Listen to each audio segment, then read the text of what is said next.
I came as soon as I heard. Oh, we need to talk. Oh, you and I need to have a talk. I haven't seen you in what, 3 months? Yeah, I'm sorry. I didn't have time. The semester got really intense really fast and I was not expecting that. But winter break is here, and with that is my rambling. Today I've got a good one for you guys. I have got a good one. Let's begin, shall we? Pulling up my script, because I'm that kind of YouTuber. Yeah, I script my videos. Yeah, I want you guys to get the best content possible. A few years ago, book talk was really in its heyday, right? This is a 2022 main book talk era, and I heard about this really insanely viral book, like millions, billions of copies, everyone's reading it, everyone's talking about her book. And then, like any big popular book, the reviews were pretty mixed, but generally honestly very positive. Girls were posting quotes from this book, they were posting videos of themselves sobbing after reading it, and it seemed like this just huge global phenomenon. Everybody's talking about this book. So I asked my dear father, can you please buy me this book, because I don't have any money. He ordered it. It came to me crispy fresh from the Flipkart warehouse. Flipkart is kind of like Indian Amazon but for books. And then I began to read the story. And that book was It Ends With Us, the brainchild of a woman called Colleen Hoover, who has threatened to strike again with her third movie coming out soon, by the way. This is not a review of that book. Suffice it to say, I haven't looked at that book for years, and it's just been sat on my shelf, and I've been begging any of my friends to please just take my copy from me,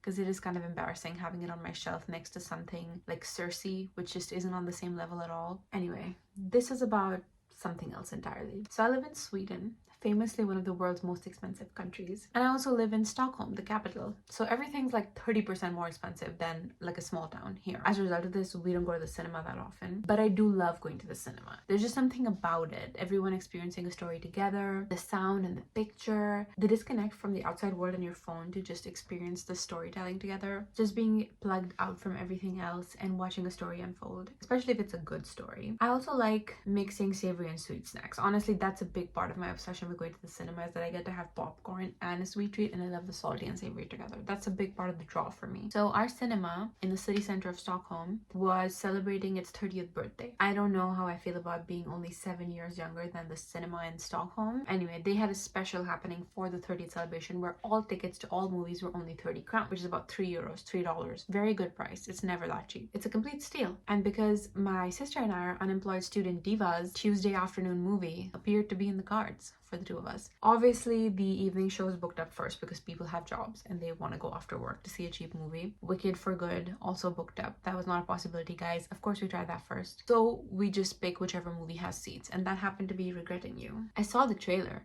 but hey, bad trailer gives away the entire plot, so I already knew what was going to happen. But I do like McKenna Grace, very talented, and I like Dave Franco.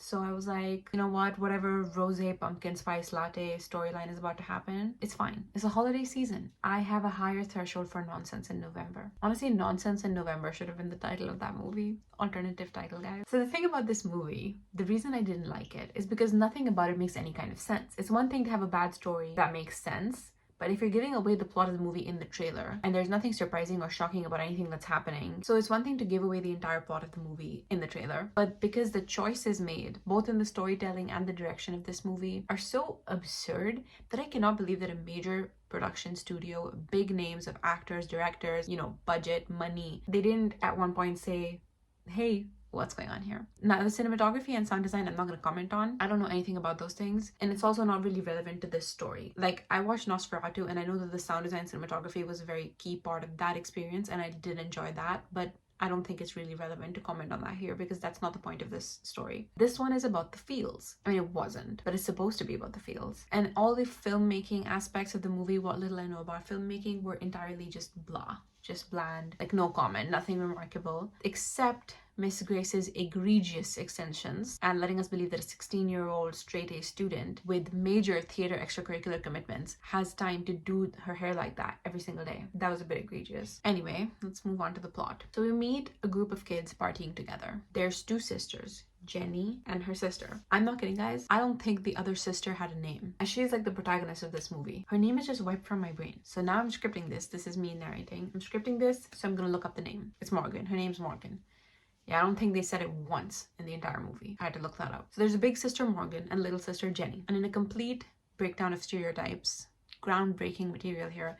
The older sister is serious, intellectual, and sensitive, and the younger sister is a crazy party animal girly. Now Morgan is the older sister. She's dating this big jock guy, Chris, who loves drugs and the gym because he looks like a undercover cop posing as a 17-year-old boy. Jenny, the younger sister, is dating sensitive artistic Jonah, who's played by Dave Franco, and is wearing what appears to be a thick layer of wax over his face in order to make him look younger. He has this kicked puppy look on his face just the entire movie, from the first scene to the last scene. Now it's supposed to be like a, isn't it weird that the sisters are dating their complete opposites? How did we both end up with our exact opposites?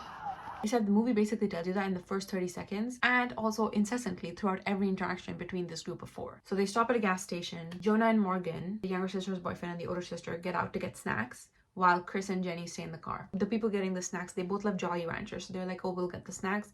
Jenny and Chris stay in the car because they're lazy and they suck. That's what the movie's saying. That's the movie. I didn't say that. The movie said that. Then they're at a beach party and those complete party animal lost causes Chris and Jenny go to have fun and play beer pong at a party. Posers. Not at all like Morgan and Jonah, who are sitting together alone on a blanket on the beach drinking Pepsi because Morgan is pregnant at 17 with Chris's baby. So anyway, sometime after college, the younger couple, Jenny and Jonah, they break up and Jonah disappears from the scene completely and nobody's heard from him for years. So the years pass and they meet each other again and they get back together. So they were together in high school, they break up, Jonah goes off the map and then they meet and they reconvene. So the two original couples are still together now in the future. It's now been 16, 17 years and they have baby Elijah together and they're planning to get married. And their relationship is still a bit new because they broke off after high school, but now they've gotten back together and they have a baby, but they want to get married for the baby. Even though there's a moment where Morgan tells her sister, like, are you guys getting married because you really want to get married or just because you feel like you have to? And Jenny is like, well, didn't you do the same thing when you got pregnant with Clara, with Chris's baby? That's pretty catty for being your own sister, but also low-key facts because who are you telling what to do? Morgan and Chris are in love and have a baby, so they're living this suburban nightmare is what the story is telling us. Her husband is kind and rich. He has to be. Wait till you hear about this lifestyle that they're living, okay? And he's stable, but he won't let her renovate the house or do something other than being a stay-at-home mom, apparently, even though her daughter's 16. Again, it doesn't really make any sense. I mean, it does make complete sense to want to be a stay-at-home mom, especially if you can afford it, especially in this economy. But now your kid's 16. She's driving around. She's independent. Okay, we know that Morgan likes to be an active mom. She likes to make everyone's coffee and everyone's breakfast and take care of everyone's stuff for her. It's setting her up for that mom role of like, I take care of everyone, but nobody takes care of me. She's that mom. Very groundbreaking stuff here, guys. But surely, if her passion, which is interior design, she can manage being active in her household while also taking on some shorter, maybe less intense projects part-time. Like, there's no reason for her not to take on a local project or even start redoing her own house. We get to know later she wasn't allowed to renovate by Chris because it's his childhood home and it had to stay perfect.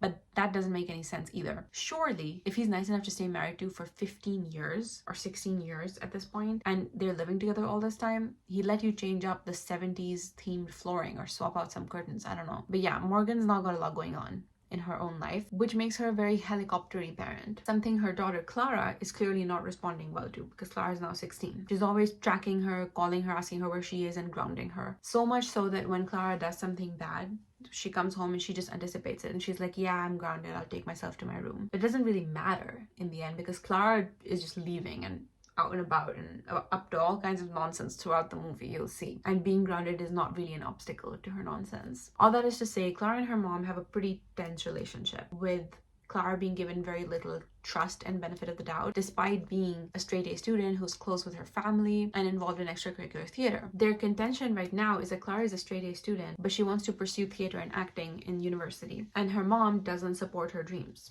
which they could have really shown an arc of growth and gradual acceptance bit by bit. But by not support it, they basically mean that Morgan wants Clara to apply to a few safety schools other than just one school for acting. I hate to break it to you guys, but applying to more than one college and a few different majors is not dismissing your child's passion, but just what any person with reason and logic would do. It doesn't make any sense. I'm gonna be saying doesn't make any sense a lot.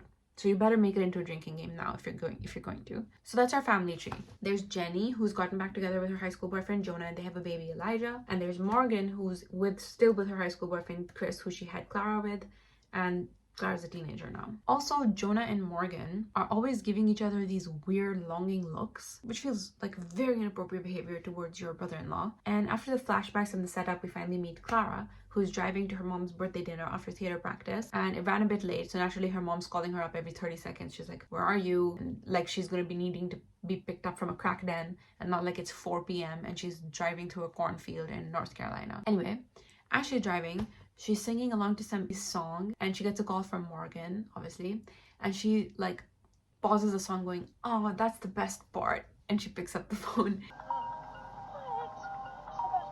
That was just really funny to me because it wasn't the chorus or anything, it was just a random verse, and she's like, that's the best part, and she had to pause it and pick up the phone. Anyway, so as she's dodging her mom's calls, she sees the mysterious film guy from her high school on the side of the road standing next to a sign, and she drives past him at first and she's like, okay, don't turn back, but then she's like,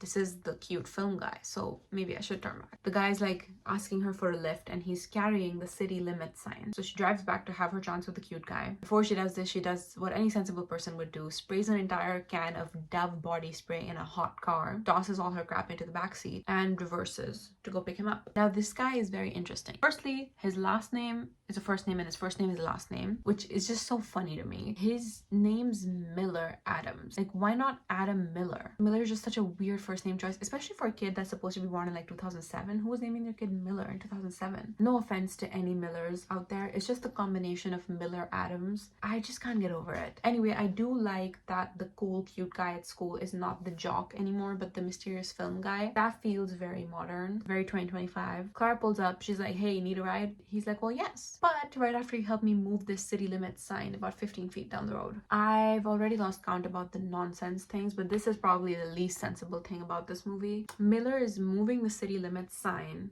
closer and closer to his house from the actual city limits. He lives just outside the limits cause his grandfather finds it hard to get out of the house nowadays, and he loves this one pizza place, but they don't deliver outside city limits. So he's moving the sign so that they can have his favorite pizza delivered to their house. Firstly, he has a car, so why doesn't he just go buy his grandfather the pizza?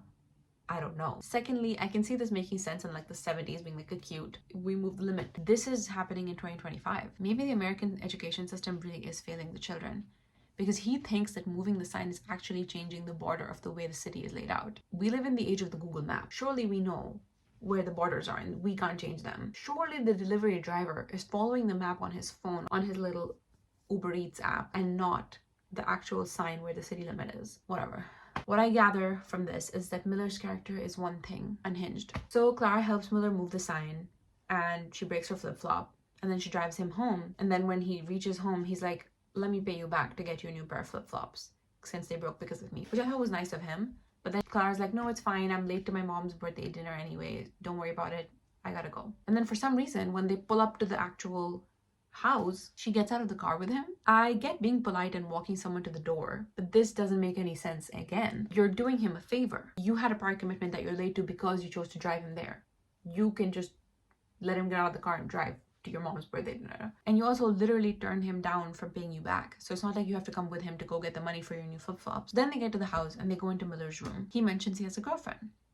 Now, we don't ever see this character, but it's only because she has no personality beyond being the crazy annoying girlfriend who prevents Miller and Clara from getting together. Miller offers Clara the money for her flip-flops, and again she's like, no, like, girl, why are you not in your car on the way back home then? And then he like pulls her to him and puts his hand uncomfortably deep in her jean pocket, the front pocket. It's a very slow, uncomfortable scene. Like, this is strange, sir. You have a girlfriend, and even if you didn't, don't put your hands in people's pockets without permission. I really don't think I like this guy. And Clara stays to have a chat with Miller's grandfather, which is pretty absurd because you have an event to get to. What the hell are you doing?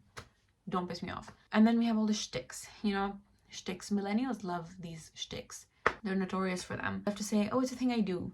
Just my thing. It's not really something that's got on with Gen Z, but it's very Colleen Hoover. Like in It Ends With Us, she has the main character being obsessed with Finding Nemo or or Dory or Ellen DeGeneres or something. And then the main character even names her daughter. She even names her daughter after a fictional fish. Make no mistake, this movie is rife with shticks too.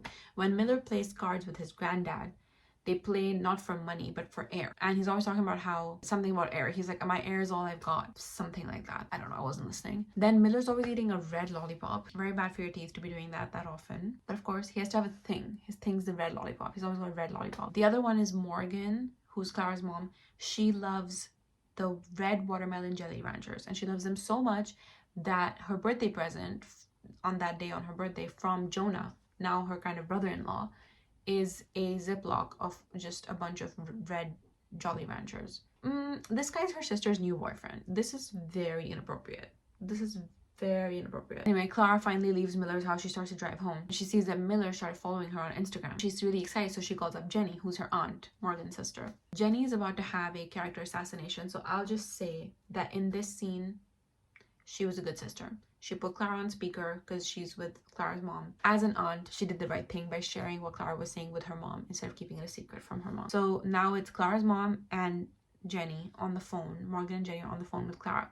And Clara's telling Jenny, Clara doesn't know they're on speaker, so Clara's telling Jenny like, oh my god, the cool guy from school was in my car and I went in his room, but he has a girlfriend. And Jenny's like, wow, Clara, that's really exciting, but trust me, you don't want to be the other woman, so be careful and keep it appropriate while he has a girlfriend, okay? Then there's Morgan's birthday dinner that happens, and this part has a huge bombshell revealed, okay? Clara is at the table holding baby Elijah, and she's just playing with him, and Morgan's sitting in front of them, and Morgan just goes, wow, he looks just like Clara at that age. And Jenny suddenly looks visibly distressed and is like, no, he looks like Jonah. So yeah, Elijah is Clara's father Chris's illegitimate son with his sister-in-law. Ooh, I know it, you know it, everyone in the theater knows it, but for some reason nobody at the table realizes this huge reveal, and they just keep eating dinner like nothing happened. Jonah and Morgan then have a mini confrontation where she expresses resentment for how he took off after high school and he dumped her sister, and then he reappeared in her life and got her pregnant,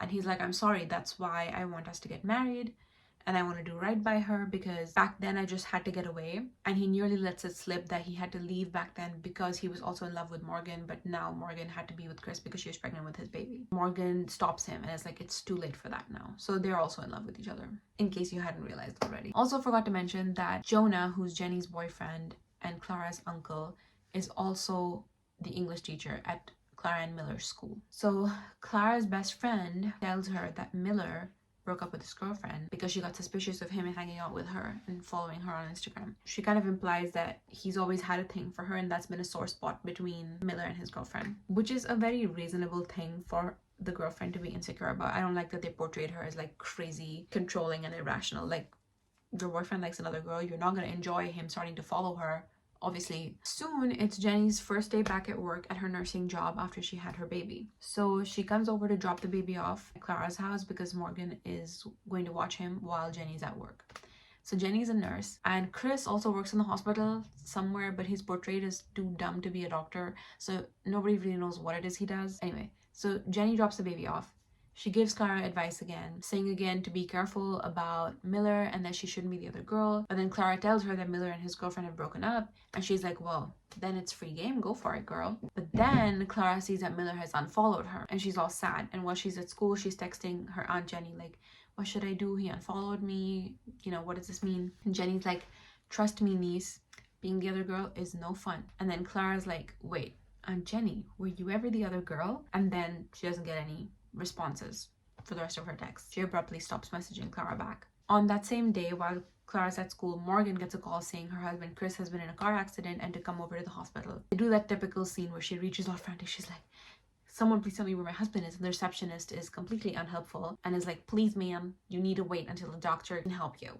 Morgan's like, wait, my sister's a nurse at this hospital. Can you call her? She can help me. And then Jonah runs in, all confused with baby Elijah. Then they're told that Chris and Jenny have both passed away in a car accident in Jenny's car, which Chris was driving, which confirms the subtle breadcrumbing they've been doing of Jenny and Chris having an affair. Obviously, this is still a devastating and huge loss for a lot of people, especially for Morgan and Clara, who have lost their sister, aunt, husband, and father in one fell swoop. Jonah, the baby, Clara, and Morgan are all gathered at Clara's house, and they're all crying and upset and trying to process things. And then Morgan goes outside to get some air. Jonah follows her and he's like, well, do you think they were having an affair? And she's like, how can you even say this? I've had a huge loss. So that possibility of the infidelity is obvious on both of their minds. So they decide to plan 2 separate funerals to avoid questions and suspicion as to why Chris was driving Jenny's car or why they were even together in the middle of the day in the first place. Clara doesn't know about the affair, obviously, so she's just really confused and hurt as to why her mom would make her sit through 2 separate funerals twice for 2 people that she really worshipped. At her father's funeral, it just becomes too much for Clara and she leaves to get some air. Miller shows up somehow naturally and takes her on a drive. She decides she wants to smoke weed on this drive, so he gets her some, and she smokes all of 2 puffs before her mom tracks her location and drives up next to the car. Then there's a pretty funny scene of her mom picking her up and leaving, but then they have a huge argument, and then Clara's like, why are you making me endure 2 funerals? And instead of being understanding or communicating, Morgan is like, go to your room, you're grounded. I mean, really, there was such an avenue here for a growing transformative power of grief and trauma to overcome and strengthen and evolve this relationship between mother and daughter, being honest about the betrayal and everything, but of course not. Of course not. Instead, we have 3 romances happening and growth. She was actually not cast for this project. Yeah, she's not on the cast list. So then Jonah and Clara's mom, they're like, well, Jenny's car was totaled because they were both in her car. So where was Chris's car? So because Morgan's portrayed as very type A, she has a tracker on everything, so she tracks down Chris's car. So they track down Morgan's husband's car in the parking lot of the hotel where they were both gonna spend the day in a room. They unlock the car with a spare key, and inside it they find a Jenny's bag full of lingerie. Morgan freaks out when she sees this, just real evidence of what was happening, and she starts beating up the car. And she finally realizes how long this has been happening and how deep and devastating this level of betrayal is from the 2 closest people to her in her life. Wouldn't it be interesting to watch her unpack this and move on and come to terms with it? Wouldn't it be more interesting to watch that instead of her falling in love with her brother-in-law? While this is happening, Clara and Miller see each other again because being grounded is just a suggestion to Clara.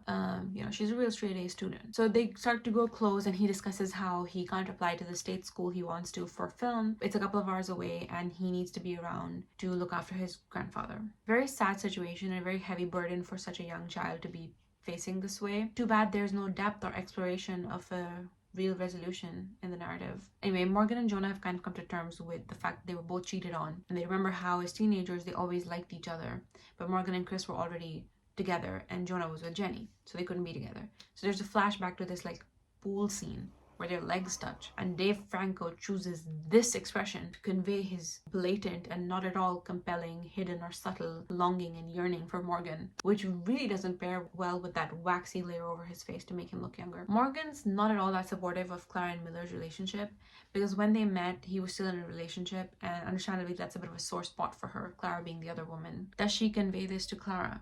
Of course not. That would make too much sense. And you guys know that's not the theme of this movie. Clara just thinks her mom's completely unreasonable and judgmental. And she's right.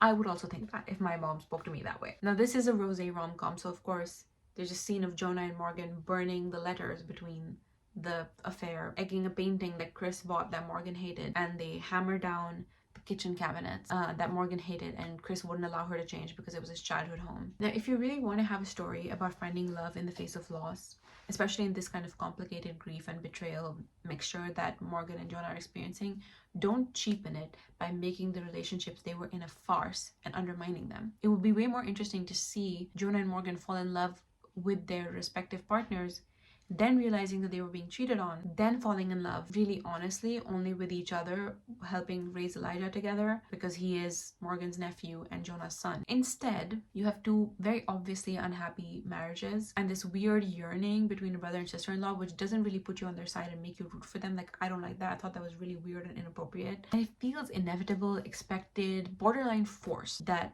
in the way of something really real that grows from pain, it's just something that has to happen. There was no reveal, there was no surprise to it. That you just knew they were already in love, so this was just waiting for the other shoe to drop, you know? Anyway, soon things kind of settle a little bit. Clara seeing Miller, Morgan and Jonah reconnecting, Baby Elijah is nowhere to be seen. And because this movie is predictable, you just know something bad is about to happen. So it finally does. Morgan and Jonah finally kiss for the first ever time.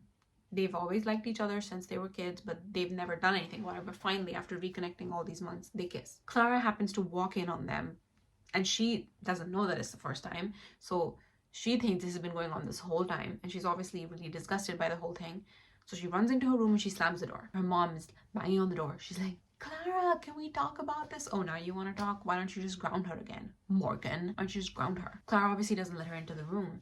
So then Jonah leaves. Morgan goes to bed. Miss Clara is then up to some nonsense. She texts Miller, come over. And she lets him in through the window. Clara decides this is the night to take things to the next level with Miller. And Miller's like, are you sure? I thought you wanted to wait and you weren't ready. She's like, no, I'm ready. So then they take things to the next level. And obviously because she's going through it right now, she starts crying. And then Miller gets angry at her willing to use this very important personal moment of intimacy between them to spite her mother. But then he says he'll stay to make sure she falls asleep because clearly she's having a hard time. But then he ends up falling asleep too. Here's the most nonsensical thing about this movie. It's not the last, but it is the most. Actually, I think I've already said that about one thing. Okay, this is the second most nonsensical thing. The next morning, Morgan wants to check in on Clara. Now remember how the previous night, she's been banging on the door, but Clara locked herself in her room. Morgan goes to her door, reaches up onto the door frame, and grabs the key to the room. Why didn't we do this last night?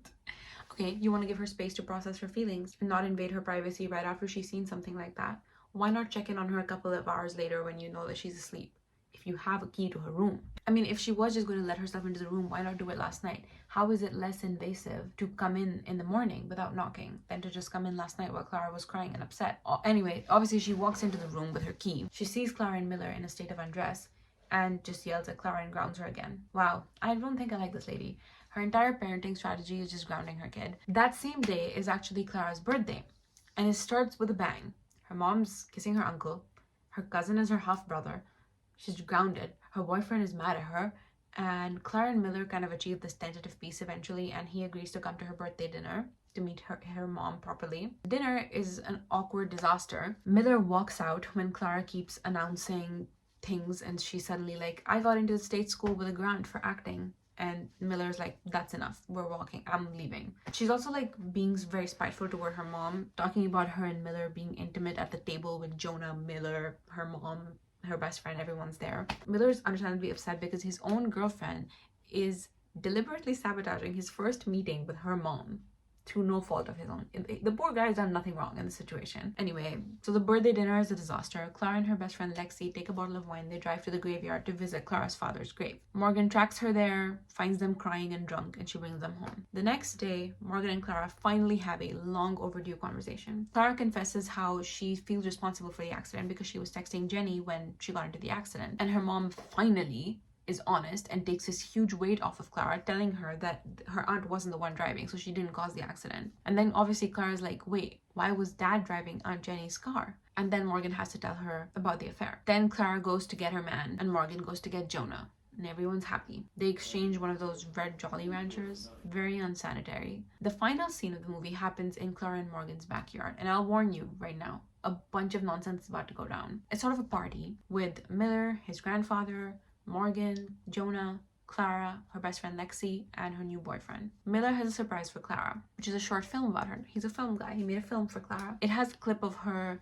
acting in a school play, and Clara's mom is particularly moved by this clip. And remember that, keep that in mind. The point of the video is it's a bunch of secret messages to Clara going back to 2 years prior, basically showing how he liked her for a couple of years before they ever started dating. The video is absurd. There's no art to it. It's just not cute. Like, sorry guys, I have to be honest, I don't think this guy's gonna make it in film school. Then Miller announces that he got into the film school and he's going to defer his admission until his grandfather's treatment is done. So he's going to go to college just a year later. Then remember how the granddad shtick was just talking about air all the time and his air? Turns out he owns the rights to some air in Times Square and it's worth $500,000. I don't really know how this works. Just another way that I cannot believe America is real. The plan is with this $500,000, he will pay for Miller's university, his cancer treatment, and get round-the-clock home care so Miller can move away to college. Look, I know I just said I don't know much about the States, but I do know how much college costs there.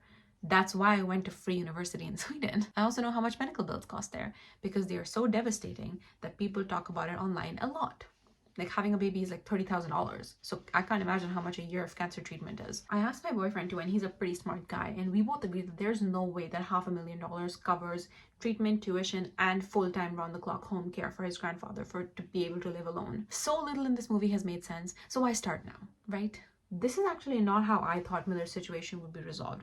I thought he would be able to go to film school on a scholarship on account of being a good filmmaker. I mean, it turns out he wasn't a good filmmaker, but I thought he was. So I thought he'll just be that good, he'll get a scholarship, and he'll be able to go to the university with Clara. And you know how Clara's family is kind of reunited now with her stepfather, uncle, and her cousin half-brother? And I thought Clara's family would say, you know what, Grandpa? We live in the same town, and we will check in on you once a week. Or maybe even, why don't you move in with us for the duration of your treatment? Because Clara's room is empty. She's at university. Morgan doesn't work. She has time to kill. I mean, they have money. As in, Morgan doesn't work in 2025 and Clara has her own car money and they live on the lake money. So it's not like they're financially strained like poor Miller. Maybe that was too optimistic, but I think that would have been a really heartwarming ending of like the grandpa kind of things being handled on that end by Clara's family and her learning that she can depend on them. I think that was too optimistic, yes, but it would have been a really heartwarming ending of everyone just coming together in a really real way. Instead, Clara's family just sit there grinning like loons while Miller describes deferring college to care for his sick grandfather, and then his grandfather says how he's had to sell his heir and figure everything out on his own. I don't know, it was just not a great feeling of community there. Like I felt like when he was describing his issue, I was like, this is a little boy, isn't anyone else going to step up and solve his problem for him or take this burden off him? But no, the movie ends with a conversation between Clara and her mom, and Morgan tells her how seeing that clip of her acting in the school play in Miller's short film convinced her that Clara needs to be an actor. Guys, we're finally here. Final thing about this movie that doesn't make any sense. Remember how she wanted Clara to apply to some backup options and Clara got mad at her like, you don't support me? The same way, girl, you are a stay-at-home mom. You want us to believe you haven't ever seen her perform? Are you not at every play, at every musical, at every show? That's what it took to convince you that your daughter should go to acting school? 25-second clip in some kid's badly made short film? That's my full take on the movie. I need to go decompress because watching the movie made me angry, writing that script made me angry, telling you about it made me angry, and now when I edit it, I'm gonna be angry too. I guess my message is, Colleen Hoover, please stop.